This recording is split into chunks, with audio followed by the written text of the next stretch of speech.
Chapter 2 Ethan. My twin sister Tammy has been missing for 4 days now. So when the doorbell goes, I assume it's the police or another journalist. I'll get it. I say I say to Mom and Dad.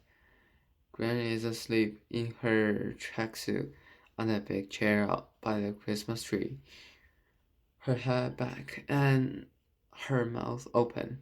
The lights on the tree haven't been switched on for days.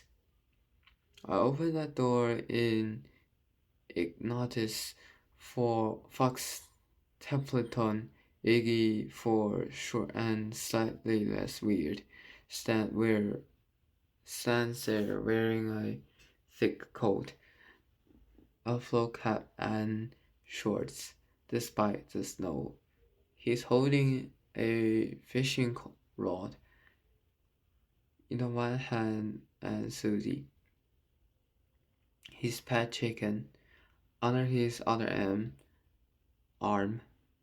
A large bag is slung over his back, and his rusty old bike lies next to him on the ground.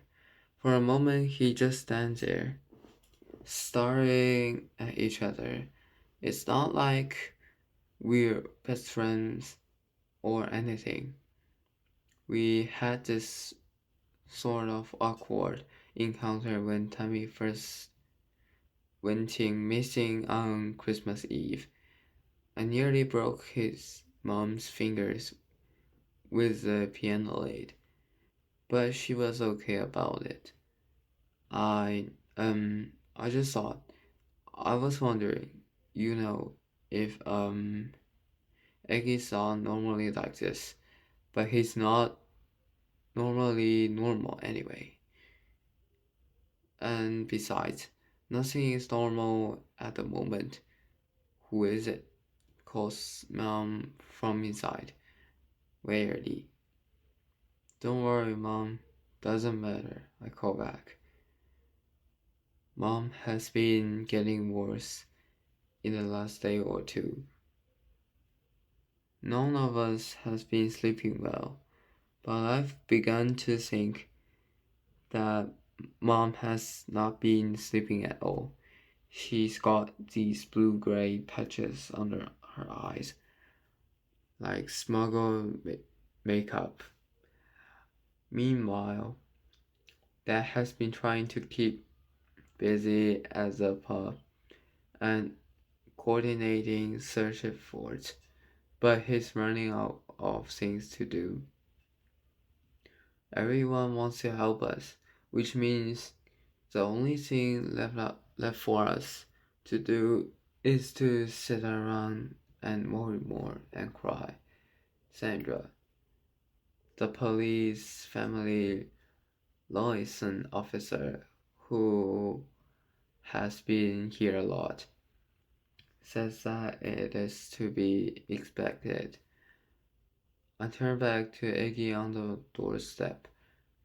What do you want? I said. And it comes out blunter than I intended. Do you do you want to go fishing? He almost whispers. His eyes blink rapidly behind his thick glasses.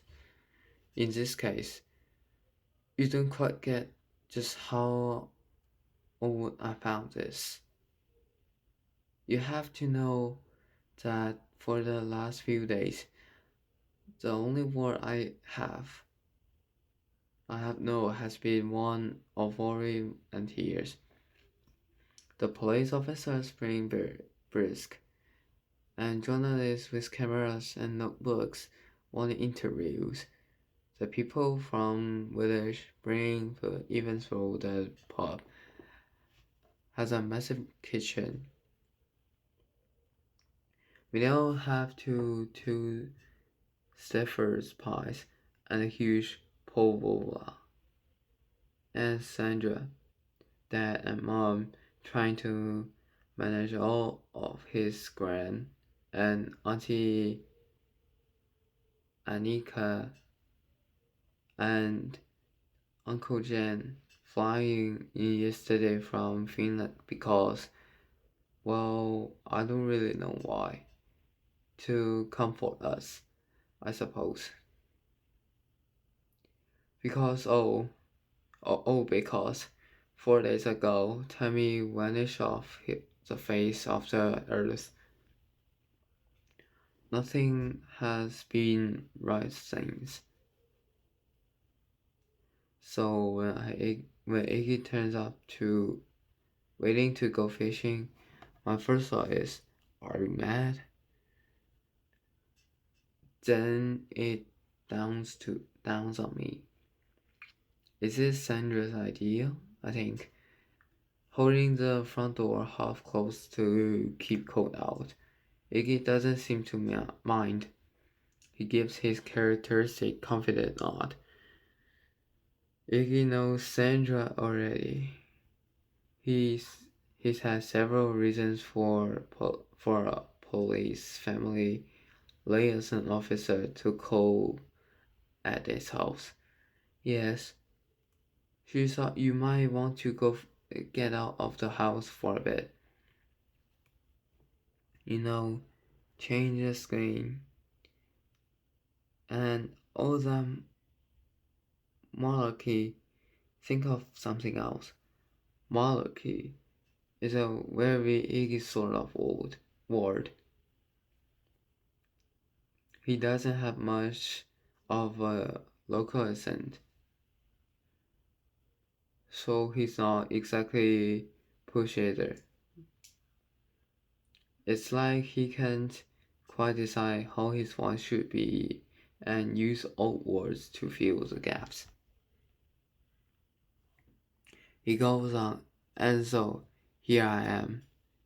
He holds up his fishing rod while he adds, nodding to Susie, here we are. I'm really not sure about Iggy.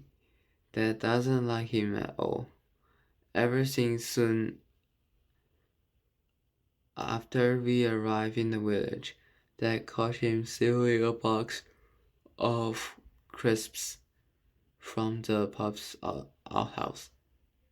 His mom said outhouse should have been locked, so that's not keen on his mom either. She keeps bees. She's divorced from Iggy's dad, I think. Still, I have to admit, what Iggy is doing is quite kind, even if it wasn't his idea. I don't even like fishing Susie. Iggy's chicken stretched out of her neck for a scratch, and I oblige, burying my fingers deep in her warm throat feathers. To be honest, I have my doubts about Susie too. I mean, who has a pet chicken? Then I tickle Susie, I think. What's the worst that could happen? So I put my head around the living room door that has gone into the kitchen on his phone, and Mom is just staring blankly at the television, which I switch it off. Gran snores a bit. The room's far too hot, and the remnants of fire in the wood burner glow white orange. I'm just going out for a bit, Mom. I said, fresh air and that. She nods, but I'm not sure she completely heard me. All that's in her mind is Tammy, my twin sister, who had disappeared off the face of the earth.